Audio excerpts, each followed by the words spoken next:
Take it away, Jim. Okay. My name's, for you guys that don't know me, my name's Jim Patillo. I live in the Bay Area as well as Auburn, California, up in the Gold Country. I've been flying for 55 years. I'm a commercial instrument, multi-engine ATP pilot. And I've flown everything from 727s, 200s down to a quickie. So with that being said, I'd just like to talk a little bit about how I came onto the quickie. When I was working for United Airlines, I got into the BD program, and so I tried that and got a few parts, and we were lied to a lot, and we never got the rest of them, so I gave up on that.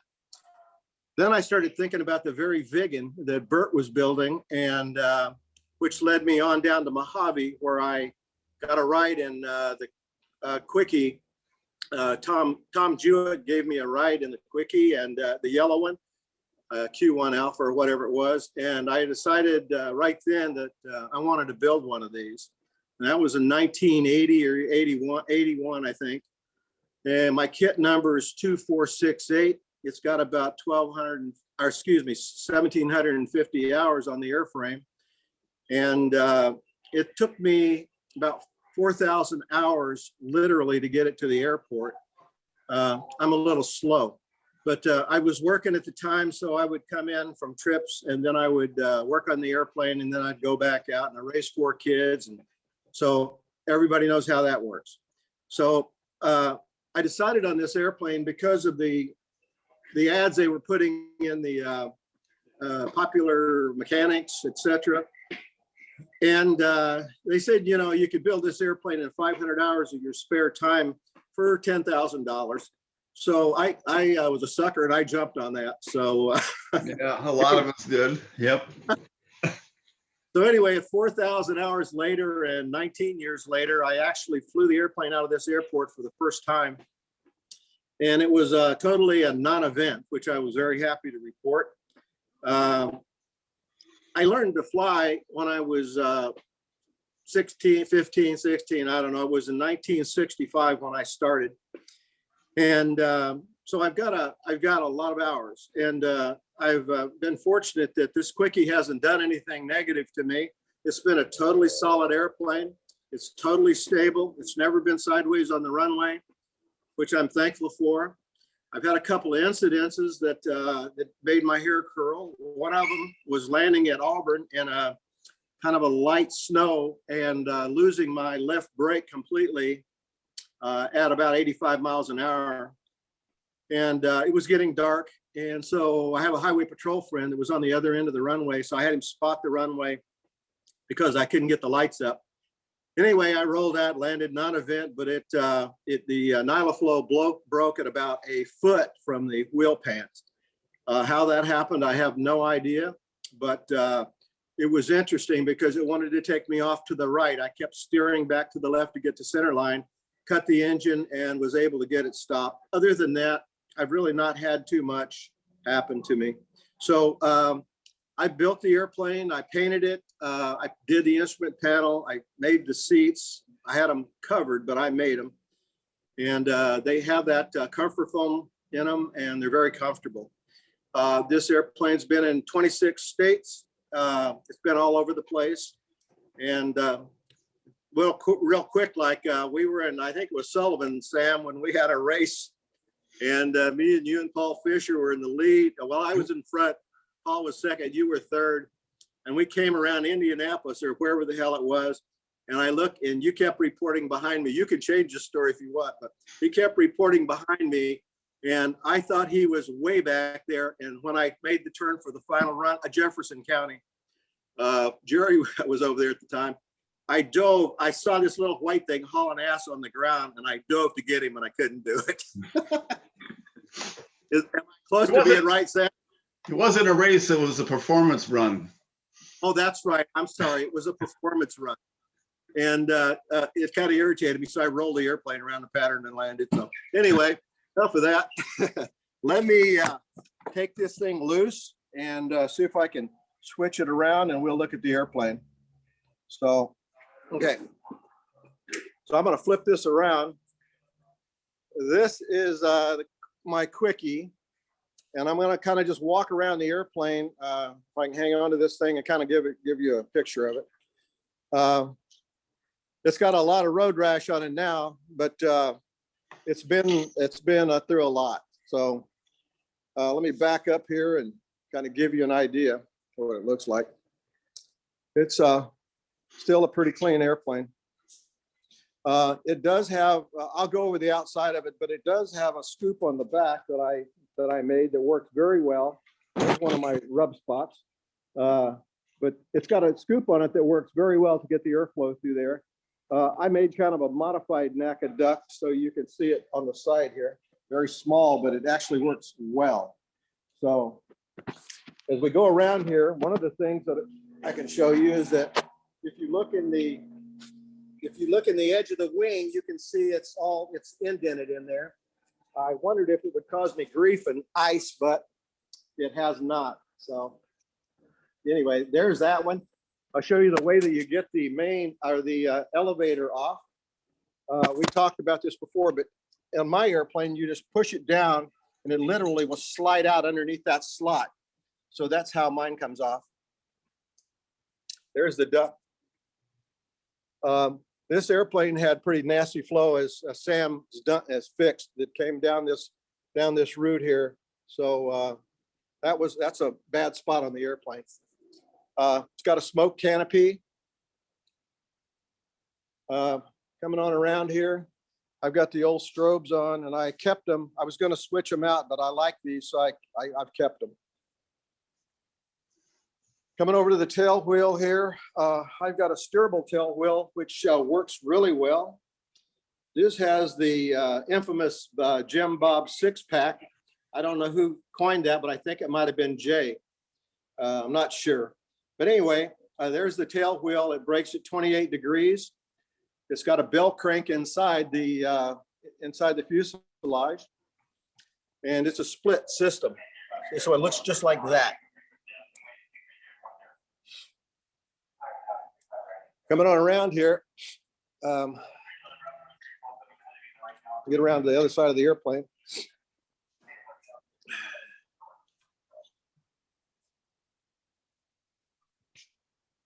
It's just pretty much your old regular quickie. Not hardly, Jim. Coming around the front, I've got very small inlets on my airplane, and those tend to work really well. So there's a front shot. There's a front shot of it. Okay, so now we're going to go around here, and I'll open up so we can get back into the insides of this thing. Whose prop is that, Jim? That's a Craig Cato 6072. So the canopy just lifts up like this. So the canopy is on a parallelogram. That's my design, and I have releases on the thing, so you can look down here. You can see these pins, and if I ever got in a situation like Phil was in, I would hope that I could do something here, but probably not. These airplanes are not good when they get upside down. Actually, they're pretty bad.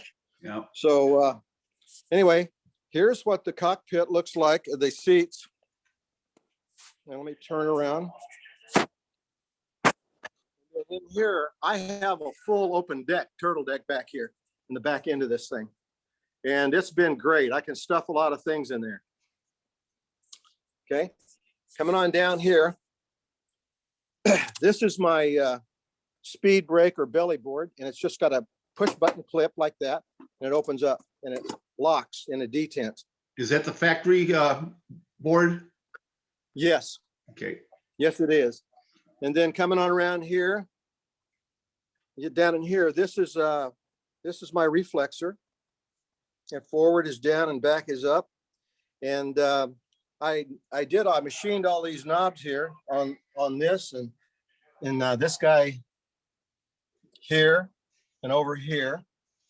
So this is the ignition, master, carb, heat, gas. And coming on up here is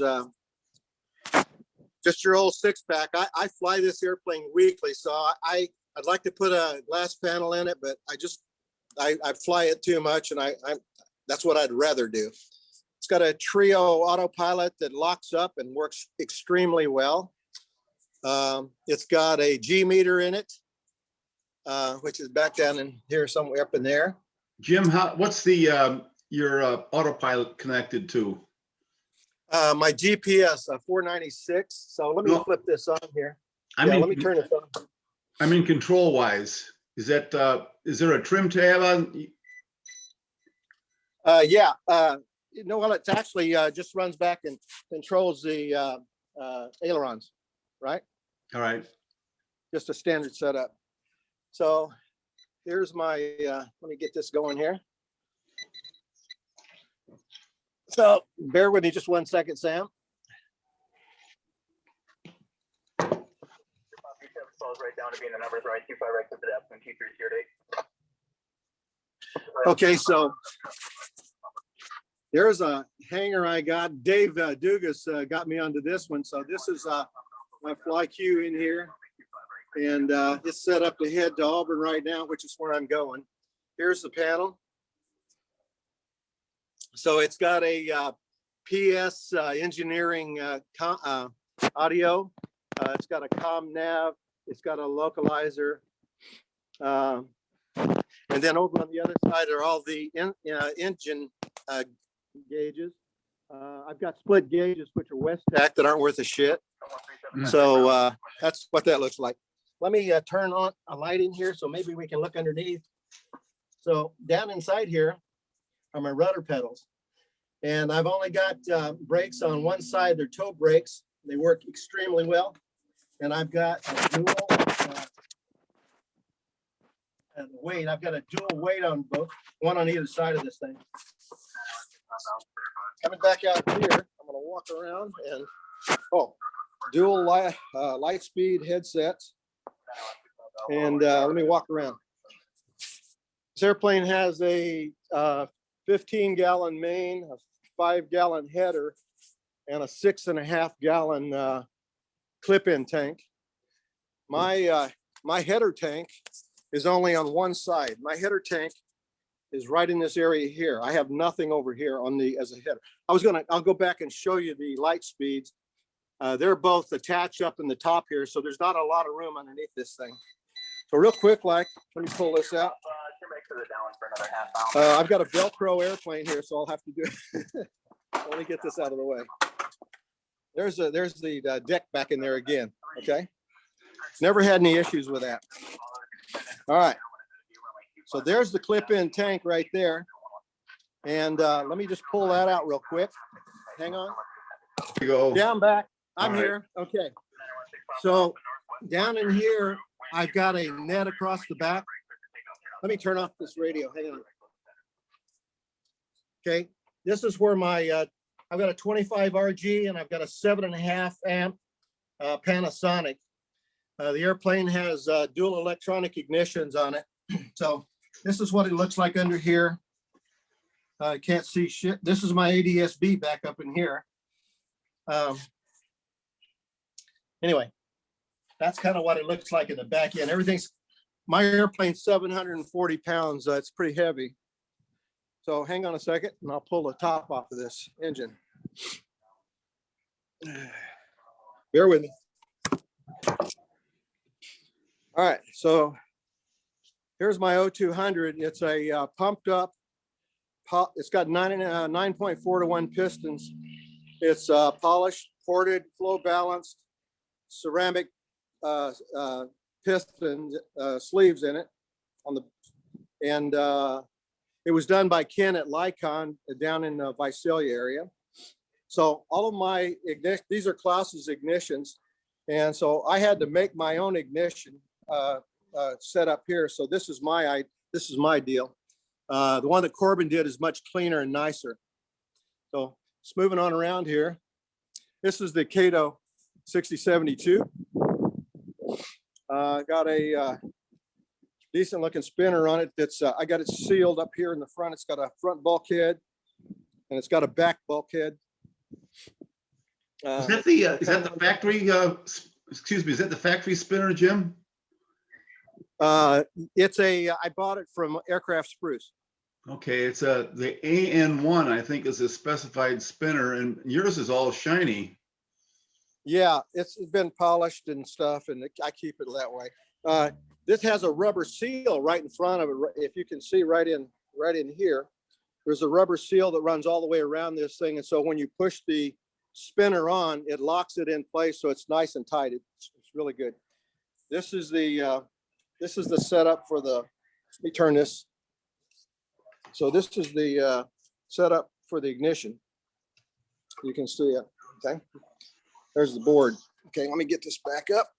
It's got an oil, it's got a oil cooler on it, and that works well. I put it on early on just because when I bought the kit, I was never planning to put a rev master. I was just not going to do that, and I was hoping that something would happen to change that. And when the Q-200 O200 came along, I jumped on it with a spar.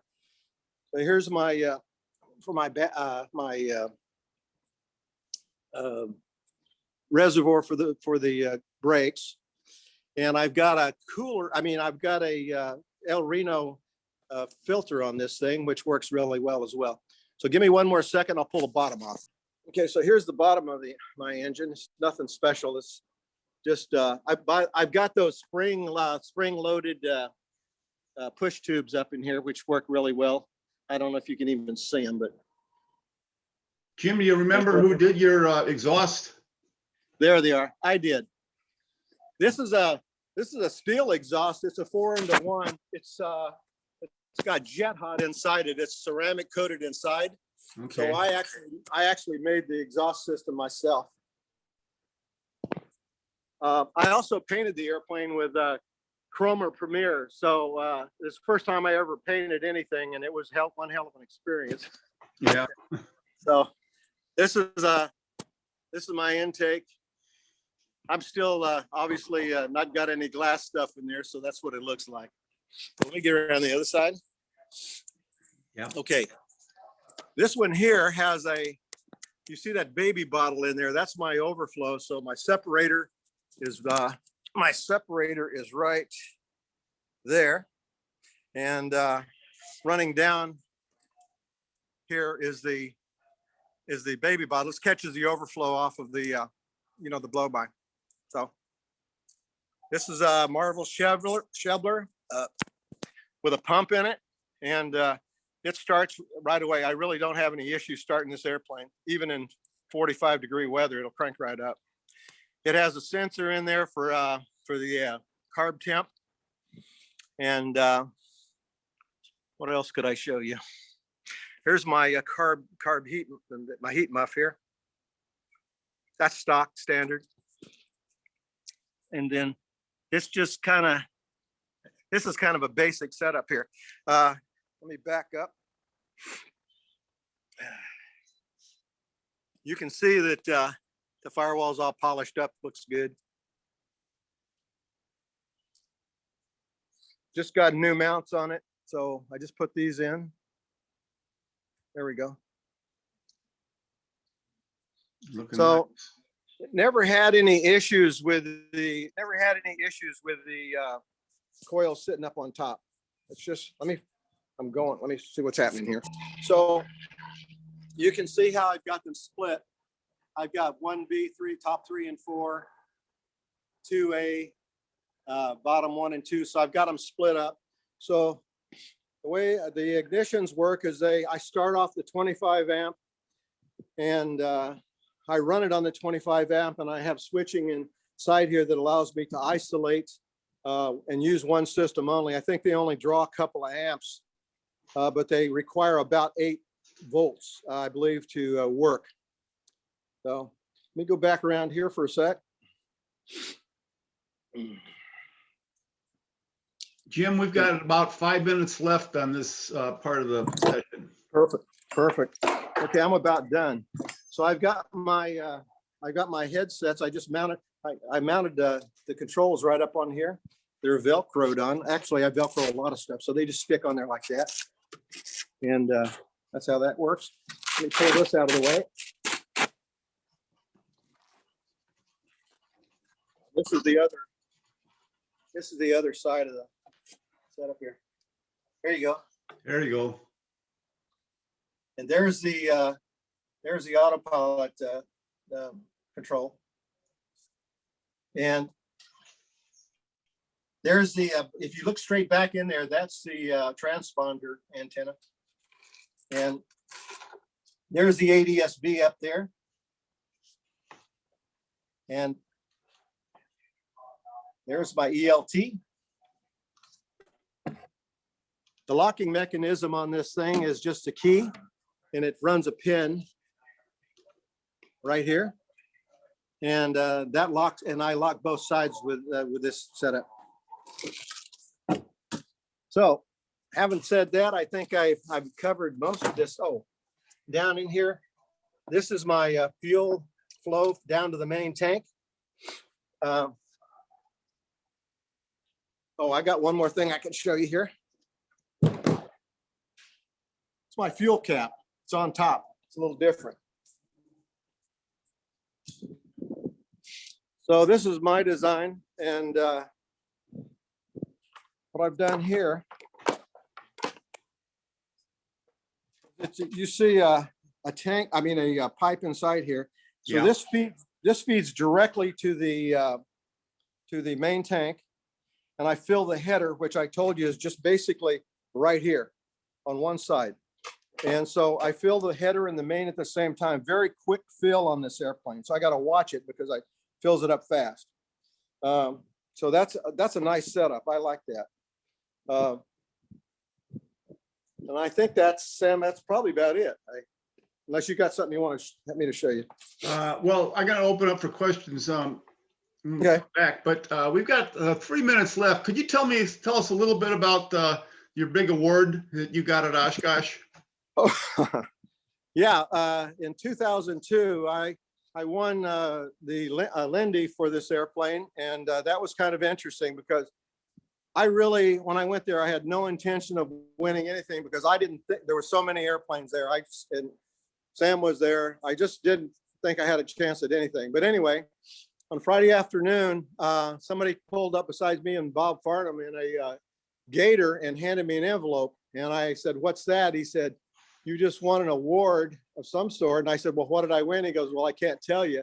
You got to be in the Theater of the Woods tomorrow night at 6 o'clock or whatever, and you'll find out then." So when I got over there, they started giving away the workmanship awards and stuff. And I had just won Reserve Grand Champion in Marysville. And but I knew I didn't have a chance here. And they started calling names, and they called mine, and I actually won a Lindy, which is incredible. You know, it was kind of I called my wife because of all of the work that I'd put into the airplane, and literally I started to cry on the phone, and that's kind of stupid, but you know, it's my baby, and it was a big deal. And she said, "I knew you were going to win." I said, "You didn't know shit. You didn't know that." And but anyway, I carried that thing back home. I also won the Beatty Memorial Trophy down in Merced. I'm the 42nd recipient of that. It's in the Air Force Museum at Castle. And that was also for craftsmanship in the airplane. So and then I've won several first places up and down California. I quit showing it after the Lindy because there was no reason to do that anymore. So I kind of went off. So I fly the airplane weekly, and it's really a lot of fun.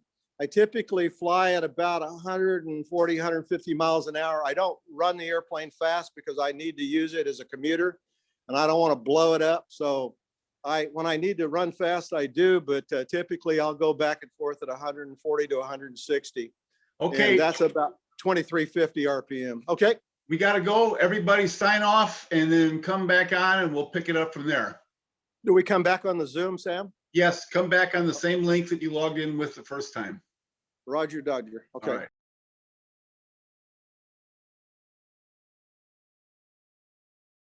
Yes, she's the So now greatest grandpa. let's bring it up, open to any questions. Anything else you want to show us before we do the other part, Jim? Oh, yeah, I was gonna show you the tank. Hang on.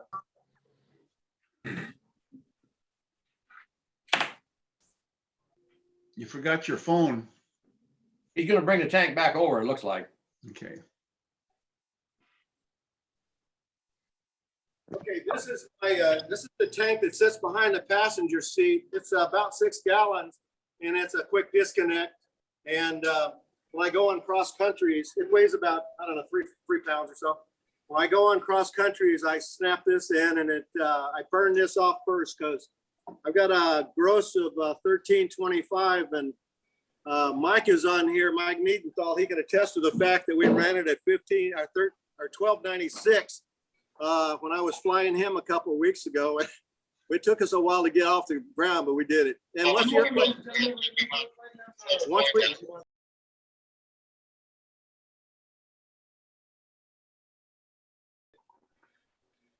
hopefully he's done.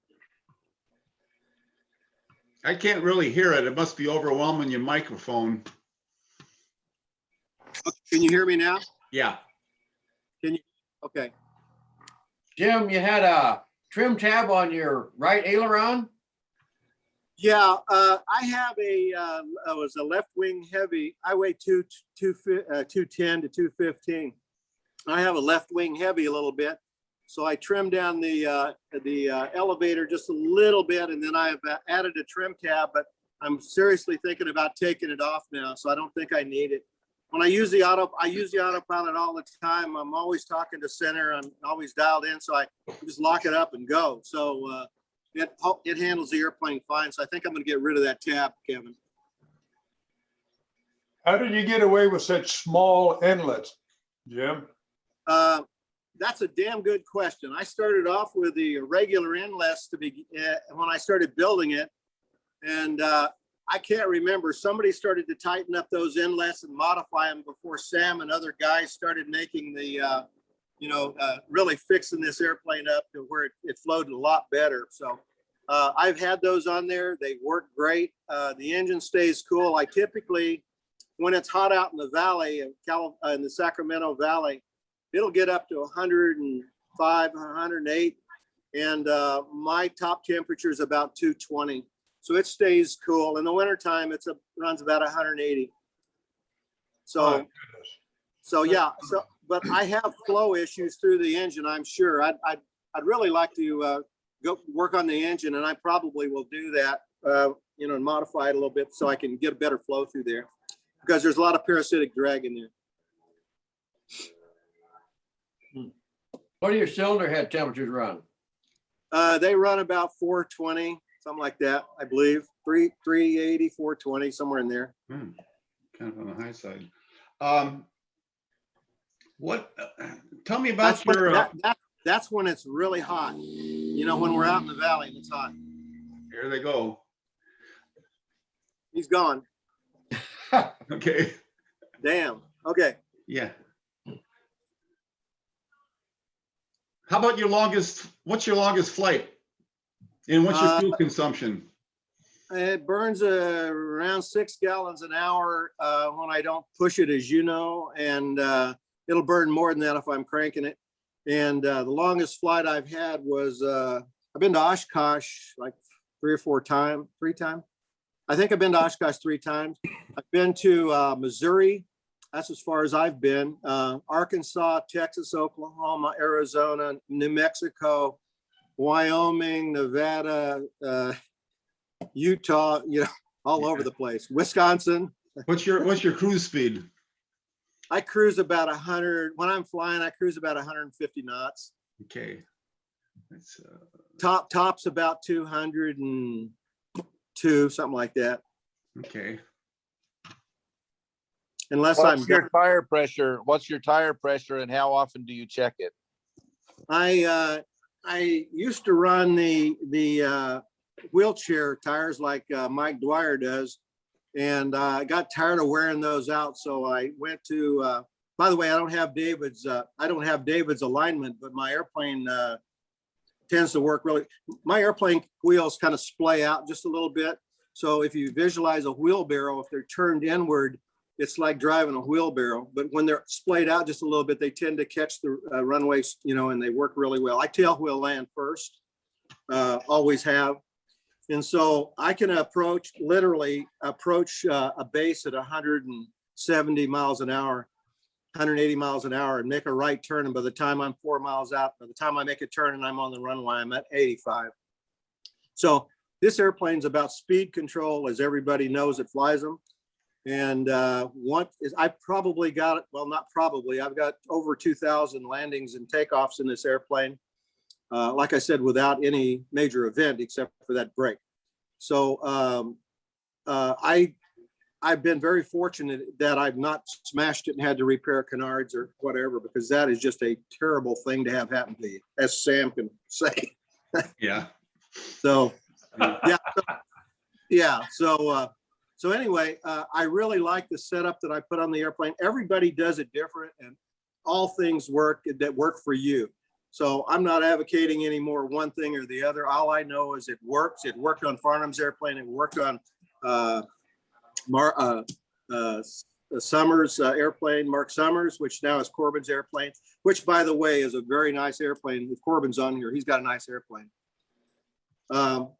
It worked on several airplanes. So all I can say is what I've seen with the results, and it was a lot more work to do, a pain in the ass, but it's worked. So that's all I can say about that. Hey, Jim, being the Jim of the Jim Bob six pack, can you talk about that a little bit? Yeah. When we started out, Jim Ham and Bob Farnham actually started the process of thinking about how, modifying this stuff. I worked in Fremont. I never knew Bob. Bob was very close to me, San Carlos, but we never met except for dealer meetings. And so as Bob was just about 6 months, I think, or 8 months ahead of me. So I incorporated some of the things he did, and then I added some things myself. Like I went to the steerable tail, the braking tail wheel, steerable, and that broke loose. And I added a steel spring. I've got a 5/8 rod in my airplane that runs about 3 feet. Now, let me take it over there and show it to you. That runs about 3 feet underneath the tail. So hang on a second, I'll show you that. But what it did was it allowed me to use the, I think it was Air Products or whatever they call it, tail wheel that people have. And it's clean. So that's how it turned out. And it literally goes right into this 5/8 hole here. I put a bigger, an AN4 in here. I believe it had an AN3 before. Also, if you look at the rudder, there's a split bushing in here. And I've got a Delron bushing underneath that. So these things tend to corrode, as everybody knows it's got them. And they're a bitch to get out. Once they corrode, you tearing your airplane apart. So I've got them. I've got those in there. I've got them in the ailerons. I've got the same bushings in here. I've got them down in the elevators. And so the controls are very smooth on the airplane. Let me pull this back up here real quick and I'll show you what I'm talking about. I guess I better turn this off. So the controls in this airplane are very, very smooth. I can literally take off and go vertical in this thing. And when it quits flying, I can push it over and turn it right or left. And the stick just hangs. It's really good in that respect. So let me get turned around here.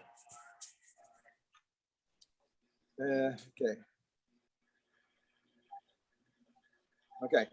So when you're running down the runway with this thing, I rotate, I think, about 75. I don't really pay attention much anymore to takeoff and landings and speeds and all that. After, a few hundred hours, you kind of just know what it does. Hey, Jim, we're looking at your paper towels there. Oh, I'm sorry. Hang on. Nice paper towels, by the way. I don't know how the hell hang on. Okay. Well, you may have to just look at the airplane while I'm talking. All right. There we go. Okay, go ahead. So anyway, this has been a great airplane. I've had the privilege of flying many different kinds of airplane, and I still love seeing this airplane. As you guys know, when you have built your airplane and you're at an airport somewhere and you land it, there's people all over it every time. When I live up by Chuck Yeager and Bud Anderson, who's a triple ace. There's a lot of retired military up where I live. I'm an ex-Navy guy myself. So there's a lot of military up in Grass Valley and Auburn area where I live. And it's really a treat to be around those guys because they have stories. I thought I had some, but these guys have stories, you know, and it's really an honor and privilege. There's some World War II guys left, believe it or not, 95, 98 years old. Chuck Yeager died about 6 months ago, as you probably heard and know. And so that leaves Bud, and he's the triple ace. And I see him about every other week at the cafe, which is really cool. So, Hey, Jim, I got a question here. Actually, a couple. One is Phil wants to know, does anybody fly with an overhead brake? Speaking of military. And Cody Craig wants to know a little bit about your canopy. Is there leading edge support when it's closed? yeah, so let me go back here. I basically, this thing has like rubber stop on it. Where is it? Right there. There's a stop in here. So when it drops down, it doesn't, hit the canopy. I mean, it doesn't hit the fuselage. So I'm sorry, what was the question again? Well, it just says there are leading edge support when it's closed. I don't know what, oh, you mean to keep it down? Yeah, is there any pins to keep it from fluttering, or is it just no. When you get some speed up, it pushes the canopy down onto the airframe. So it literally tightens up, and yeah, there's no need for anything up there. I've got a lock on both sides. Let me try this one. I don't know if you can see that. Hey, Jim, I have an alternative idea on that. Yeah. I put on the same scoop you have on yours on the back there. Yeah. And it depressurizes the cabin. So I think in your case, you're probably getting some help by having low pressure inside the canopy. Yeah, that's probably a fact, because I know when I'm just taxiing around and I've got the lid down on it, the canopy, there's a little bit of air gap in one spot, but as soon as I get up any speed, that thing compresses right down onto the the trim that runs around there, the sealer, and that's never been an issue. In fact, I've taken off with the canopy unlatched before, and it didn't do anything. I've taken off with the canopy unlatched before twice, and it's perfect while you're on the ground. But the second you get airborne, the canopy gets lifted and pops open about 3 inches. That's because you have a forward hinge canopy. That's correct. Yes. AT6.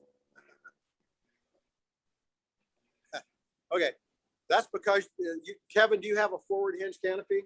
Yes, I do. Yeah. So this doesn't see any of that. Hang on, there goes another one. Okay, he's gone. Yeah. So so it literally compresses down, and I probably do have a low pressure area because I get good flow through there.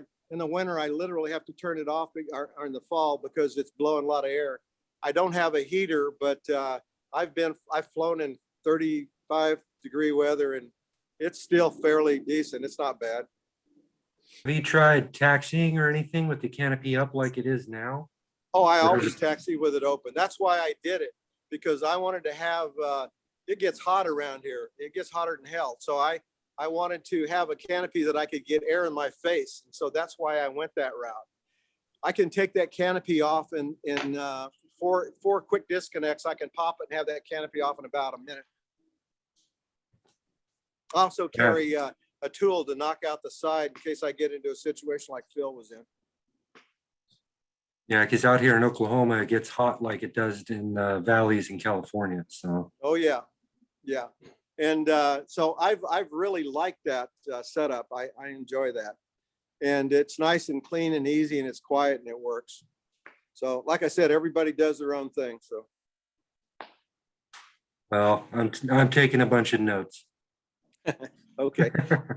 Yeah, I originally had mine forward hinged, and I had it and I never flew it that way, but I've changed many things. Actually, I had it hinged on the side first, then I had it hinged on the front, and then I made this setup. So that's why it took me so damn long, because I kept messing with it, which I don't recommend doing, people. Yeah. Does Brad Olson still fly his airplane, Jim? No, Brad's parked his airplane over there. There's a good one. When that airplane came here, I found it for him in Denver or somewhere. And I've done it. I found several Qs for people, including Mike, who's on here right now. But I flew the airplane when it came to the airport here, and it was pretty squirrely. It had a single pull brake on it. I can't remember who owned it. And so we made the Was modifications. it Tom Moore? No, yeah, it was Tom's airplane, actually. Tom Okay. had about 300 hours on it. It's a beautiful airplane. And so when I flew it, it's nice and light, and the lighter they get, the more responsive they are. I just, my airplane's got about 130-degree roll per second, something like this, fairly quick. And I've rolled it a lot over the years. I don't do it much anymore. I'm getting old, but I do it. And I've rolled it with people in it, so it's no big deal. I won't loop it because it gets too hot on the backside. It's a lawn dart. So I won't do an inside loop or anything like that with it, but I will roll it. And so anyway, Brad's airplane came here. He ran down the runway that you're looking at right in front of me there, and got about 3/4 down there and turned it sideways immediately. And taxied back up here, and I said, park it, let's fix it. And so I made the bell crank mod for him and helped him do the tail. The airplane's here. It's been tried. People have tried to buy it a few times, and Brad just keeps lagging. He's not ready to sell it, it appears, but it's been parked now for probably 6 or 7 years. Bob's airplane was parked since 2012. And Mike, are you still on, Mike? Yes, I am. So I'm at the airport heading your way. So Mike's in. Are you in Vegas? Yeah, I'm at the gate getting ready to board a flight right now. So. And Okay, you won't even be there when I get there. So So this is Captain Mike here, and he's flown in my airplane, and he's. I want to introduce him. He's new to the group, Sam, and he's a great guy. You'll like him. He's gonna be part of our family, which is welcome, so. Mike. Welcome, Mike. Thank you. Yeah. Thank you. And so we've done we've shot some approaches with it and stuff. And so today he will come and pick up Bob's airplane and fly it today. And then tomorrow, hopefully get it down to Vegas. So that's kind of the plan. That's the plan. You should have a 2-for-1 sale there, Jim, and let him take Brad's airplane too. Boy, I wish, I hate to see these airplanes parked. We've got another one down here. I can't remember the guy's name, but at the end of this road, there's another quickie down here. And again, I found that airplane for him in New Mexico, I think. Brought it here. I flew the airplane. It was a great little airplane to fly. And this guy was an engineer. So he immediately started tearing it apart, and it's been torn apart ever since. And that's probably been parked for 12 years. How about Jeff Rutledge? His airplane gone? Still fly it? I think Phil's got his airplane. Oh, I've okay. got his airplane, N-200 Alpha Lima is now owned by Aaron Mekulik, who's an FA-18 pilot. And Okay. he's gonna be building that. He's one of my neighbors down here at Gillespie. So Okay. it's in good hands. Do you know whatever happened to Jim Ham's kid, Jim? It was sold. He parted it out and sold it. He had the airframe done, and he had an O-200. I don't know where it went, to be honest with you. Hey, Jim, I got a question from Phil Langford. He says he's been taking some formation training and wants to know if anybody flies an initial approach with an overhead brake. Do you ever do that? I have, yeah, I have. And I've flown very tight formations. Well, in the Navy, I learned how to fly tight like Jerry did. And so I've flown with guys that I really trust, because a lot of people, just don't know how to fly formation. I've been up on Bob within about eight or 9 feet many times. you know, because I trust him and I know what he does. That would be Bob Farnham. Mhm. So, yeah, we've done overhead brakes with him. Explain Oh, to us novice what the hell an overhead brake is. Just an up and around over the top and back to the ground. Come in at pattern altitude and 60-degree bank up to the downwind, Yep. then circle 180-degree turn to base. Now here at Asheville, years ago, they let me come in like 200 feet and pull up into the brake to the downwind. In an Now they F4? require me to come in 1,000 feet above the traffic Yeah, pattern if I want to do exactly. it. So I don't do it anymore. I've flown with Jerry within eight inches of him. In the same cockpit, I hope. Well, yeah. But he was trying to get out. Jerry, was that an F4 you were flying or what was it? F4 and T-38s. T-38. Okay, yeah. T-38's a fun little airplane. I was in Pensacola, so I've been down through that drill. Okay. Yeah. Any more questions? Technically, I have a ton, but All I can say is that if you're building a quickie, you really can't go wrong. I mean, the problem with a quickie is there's no room in it, and it's really for one guy. And you know, I've literally flown it with my wife and other people, grossed out, and you gotta with an ox tank in the back. So I burned the ox off first to get a little stability. It's real mushy at that kind of weight, but the canard will hold it. You know, I think a quickie aircraft went to 1,100 pounds. I don't know if they ever tested past that or not, but we were on our own. There was nobody around. So as you guys know, so we literally built in the dark from 1983 or 4 on. And I'm amazed at how many quickies are out there and how many people still have interest in them after all these years. There's gotta be something said for that. Yeah. yeah, when I was riding with Bruce last year, I found the Q-200 really comfortable, at least his. They're very comfortable. And when you're cross country with RVs, they can get the shit kicked out of themselves. And these quickies are just motoring right along. RVs can't handle this. They can't handle crosswinds a quickie can handle. I'll give you a quick one here. We were coming back from Oshkosh, me and Brad Olson, and we left Rapid City and we're at 14,000 on oxygen heading west. And this is when I had probably 200 hours on the airplane, and I had put in Klaus's ignitions. And as we headed west, we got over to Ogden area, and there was a wall from LA all the way to Idaho. And I mean, it was as high as you could see it. It was solid. So, and it was windy as hell, and it was raining. And so we circled over an airport near Ogden, and we couldn't see each other in a pattern circling at 14,000. So I got a little nervous.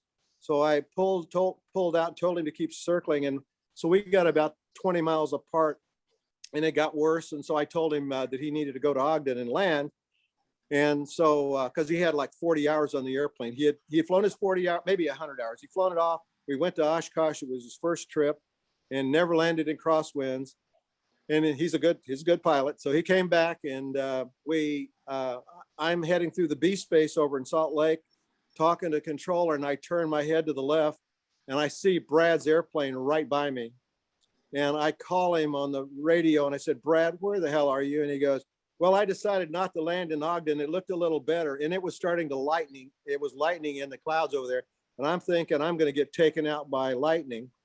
It was blowing hard. So the salt on the lake was probably swirling up 100 feet. So you couldn't see the ground. And so anyway, I said, get behind me and stay behind me. And so we went over and landed in Wendover, which is a old military base where the B-29 went over to bomb Japan. That's where they put them, I believe. And so anyway, I land the airplane, and I land and I turn around on the runway. There's nobody out there. It's ridiculous. I mean, the wind was gusting probably 25 knots, and So when I landed and turned around, I didn't see him, and I waited and I didn't see him, and I thought he crashed over in the casinos. All of a sudden he pops out, here he is, and he lands the airplane, taxied down beside me, and I was out of my airplane, and I came over to him, and he started to lift his canopy, and he had a forward hinge on it, and it literally just started to fly, and I grabbed it just before it snapped off. But he landed the airplane. As we taxied over to the terminal, there were guys standing over there taking bets. And they both went, what, these guys went, what are those things? And I said, they're quickies. He said, well, we've had tail draggers trying to land here all morning and they just couldn't do it. So even with multiple runways, they weren't able to do it. So quickie handles crosswinds extremely well. Hey, Jim, we got a question here about your fuel cap and header tank and all. Okay. Is the center tube connected to the main tank and the outer area open to the header? Please explain that a little bit. That's correct. So when I made the tank and I put it on the right-hand side, like I told you, but I did that because I wanted, at the time I had deeper radios and stuff, and I didn't think I was going to have the room I needed. So that's why I put it on the one side. And I also thought that maybe it would counterbalance the weight because this airplane's left wing heavy, like most of them are. When you take off, they want to tend to drop to the left until you trim them correctly and set the trim up. So in the fuel tank, I did literally bring a fuel, I could think about 2.5 inch or whatever it is. It runs through the tank and it comes out the tank and then is connected by a large fuel line that's about the same diameter that runs down to the main tank, which had a protrusion out of it the same dimension, clamped on both sides. So when I fill the main, I literally fill the main and the header at the same time. So it's a very fast fill.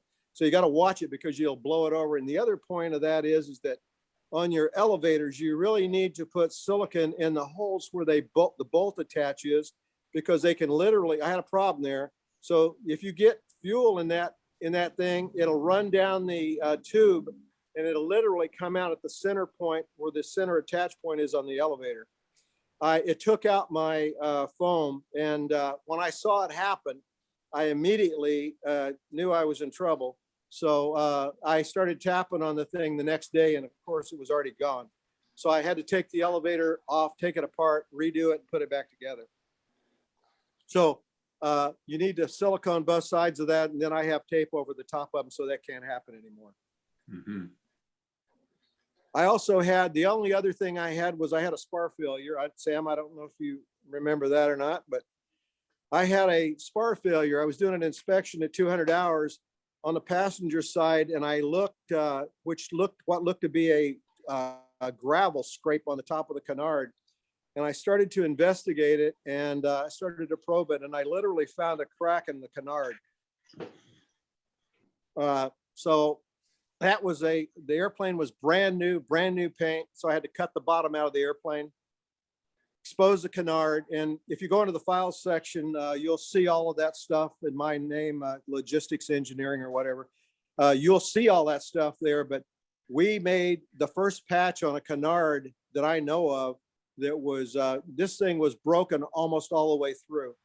And it was held together by the glass that was around it.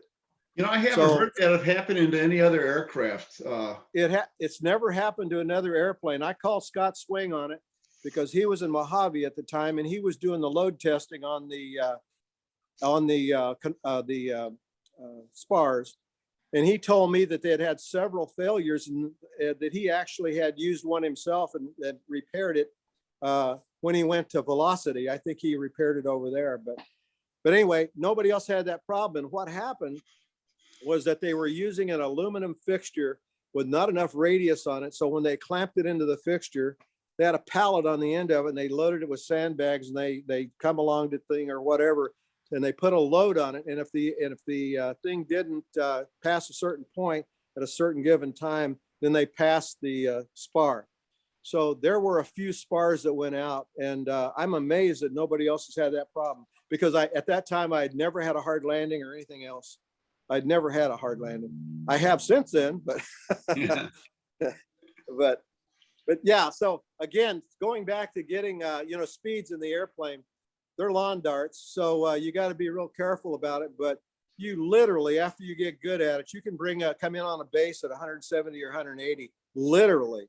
I fly in here all the time and these guys know me and they cut me in front of jets and everything else. And so they want me to get to the numbers. And so I can get in here literally on a 4-mile final, slow it from 160, 70 after the turn down to 80 miles an hour. And it's all about speed control, slipping, sliding, whatever you need to do, Any more questions? Any more questions? We got about 7 minutes left. I've experienced the slipping and sliding. Oh yeah, you have, Mike. That's right. So what we did was we went out and taxied around, and Mike drives a big airplane. So when we were taxiing around, I mentioned to him that this airplane, you really only have to think about turning it. You only have to think about driving it because it's so responsive. It is so responsive that when you try to manhandle it, it will mess with you. And Mike found that out real quick when we were taxiing back and forth. I can taxi this thing at 40 miles an hour straight as an arrow, no weaving, no bobbing. But when you first get in the airplane, you have a tendency to over control it a lot. And when you do that, it's all over the place. But it doesn't need to be. And so when Mike taxied it, I demonstrated that for him, and he saw exactly what I was talking about. Also, the deceleration from about 75 down to 40 is where you need to pay attention. Other than that, it's totally docile. It's just a docile airplane. I think you need to pay attention every second you've got the engine running, actually, but. I'll agree to that. Well, I'll agree. Whatever. But I do know that for new guys that are flying, and I've trained a few guys in 20 years of flying mine, that's the biggest problem they have is on the deceleration. It gets a little twitchy and then it gets sideways. And then once you get off in the ditch, you break a prop, you break a canard, and then you're in for another 6 months to a year and a half of cussing and cursing. Yep. Jim, you got the elevator balance weights. Yes. Have you got them both in the same location either side? Yes, sir. Or they just. And I have them on the elevator and the ailerons on both sides. Yeah. Okay. Okay. Yeah. And can you actually show us the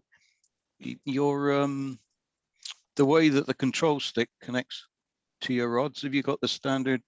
Yeah. Let me see if I can get in here. It may be getting too dark in here. Yeah. So I've got. So here's the control right here. I've just literally got these two rods running off. Twin rods. And up inside there, then I've got a knurled knob that I can rotate in or out, which will extend the elevator up or down inside here, back inside here. Yeah.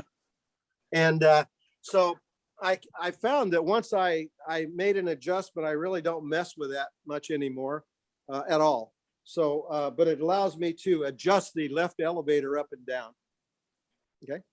Okay. Kim, we got time for one more question here. And the question is, can you give us some specifics on your wing root drag solutions? And we got 4 minutes left. Well, I would defer to you. Okay.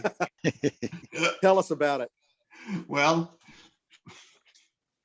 look at a bunch of other guys' airplanes, the fast ones, and then try and emulate it, and not just quickies. I mean, any kind of a race plane or whatever, and look at your root fairings and read up on it, and put on foam and sand it down till it looks right, and then do it over again, and do it over again, and do it over again. Sam has made a lot of modifications to his airplane over the years, and just and has really got a nice airplane. And Sam, I believe at this point, he obviously has the fastest airplane in the land. Bob Malachek also had a very fast airplane. He ran at Sun and Fun from a standing stop at 215, if I remember. Yeah. And I rode in Bob's airplane, and what I know, and Sam can attest to, is the faster they go, the more it's exponential, the more fun it is. Mm. And they tend to tighten up. So when I'm running at 3,000 RPM, I can turn to 72 at 3,000. And when I'm running that fast, the airplane just tightens right up. It's smoother. Klaus ran his at 4,300 RPM, or excuse me, 4,000 RPM, I think, at Reno. It was ridiculous. I mean, he only ran his engine a couple times before he had to work on it, but he was running about 245, if I recollect, and it's very easy in an 0200. So with those modifications and engine modification, like Sam and others have done, it really cleans up the drag. There's a lot of parasitic drag through the engine cowling.